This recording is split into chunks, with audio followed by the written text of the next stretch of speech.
And we welcome you into Dodgers Daily for Thursday, August 25th. I'm so glad that you've decided to tune in. I'm Casey Porter of Dodger Poke Report. There was a lot of great action last night. Michael Busch had a huge night. As a matter of fact, so did the entire Oklahoma City roster. It was fun to watch them open up a can last night against El Reno. Brandon Lewis continues to hit the baseball. Justin Yurchak had a big night for the Drillers.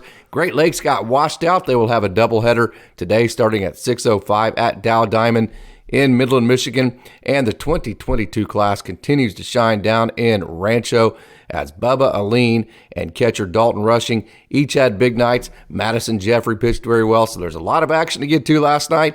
Let's not waste any more time. Let's take a trip down on the farm. Justin Hageman was the opener last night for Oklahoma City. He went 1.2 innings. He gave up no runs on one hit and had a strikeout.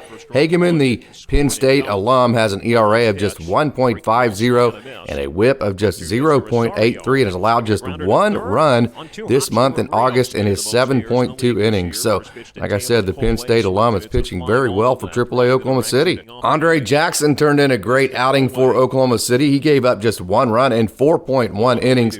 Jackson was 93 to 95 on his four-seam fastball, 87 to 89 on his slider, and 84 to 85 on the changeup. So Andre Jackson, who has had his struggles from time to time this year, pitched very well last night. If you've been wondering where James Outman has been lately, you do not have to wonder anymore. He had a bases-clearing triple last night for Oklahoma City, 3 RBIs and 1 hit. He had 2 hits on the game, and he is hitting .275 on the year with an OPS of .914. Evan Rios hit a 108.6 mile-an-hour ground rule double and is hitting .267 with an OPS of .802 with OKC this year, so I wanted to throw that in there so you can see Edwin Rios. He is no longer on rehab. He is just simply optioned down to Oklahoma City at the moment, so he's hitting well, and I wanted to show you this 108.6 mile-an-hour ground rule double he had last night.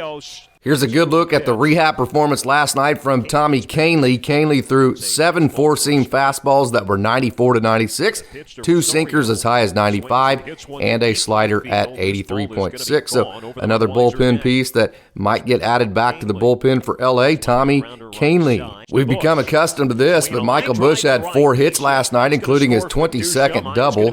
He has 6 multi-hit games this month and has 4 or more hits in a game twice so far in August. He's hitting .273 on the year with an OPS of .882, and he is tied for the most amount of home runs in the organization at 27. He just has an elite hit tool.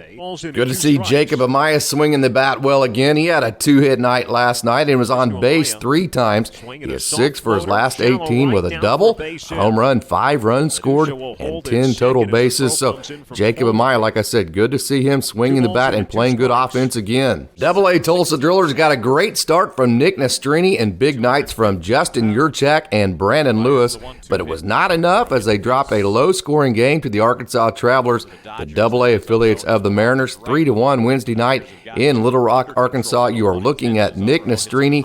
He turned in a whale of a performance.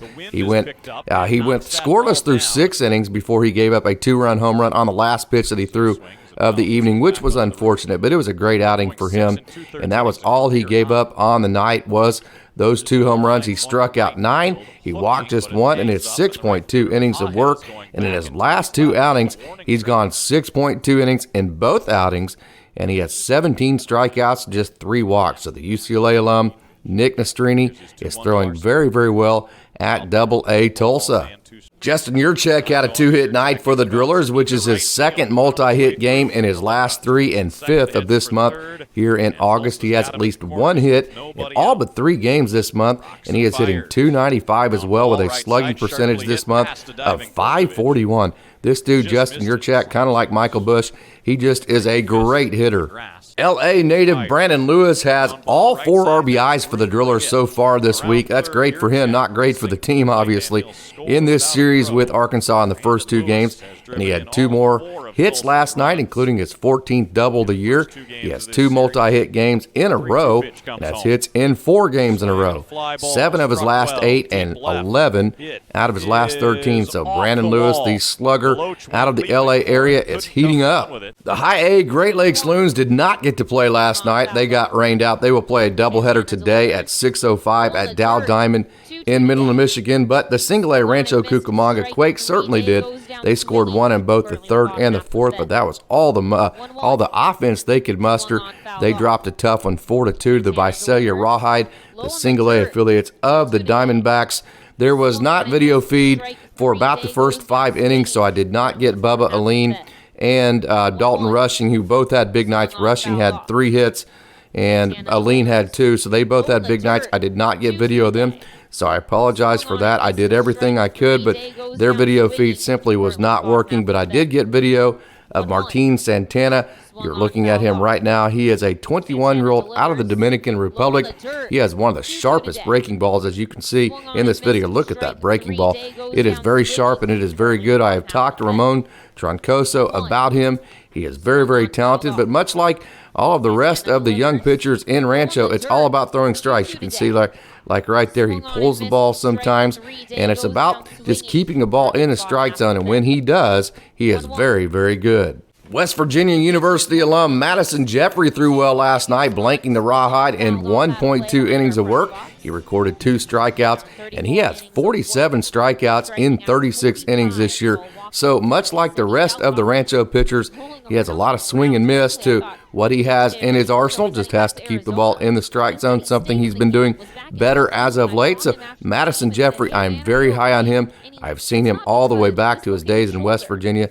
His stuff is legit. I think he has a big future in this organization. I'm glad that you've tuned in to another edition of Dodgers Daily, and I hope that you tune in tomorrow. I also hope that you visit DodgerPokeReport.com or visit Dodger Poke on all the social media platforms, Facebook, Twitter, Instagram, or TikTok, and that you become a subscriber to our podcast, Dodgers Daily. Hey, if you like this video, click like, leave a comment, let me know what you think so I can keep providing you content like this in the future. As always, thanks for tuning in, and go Dodgers.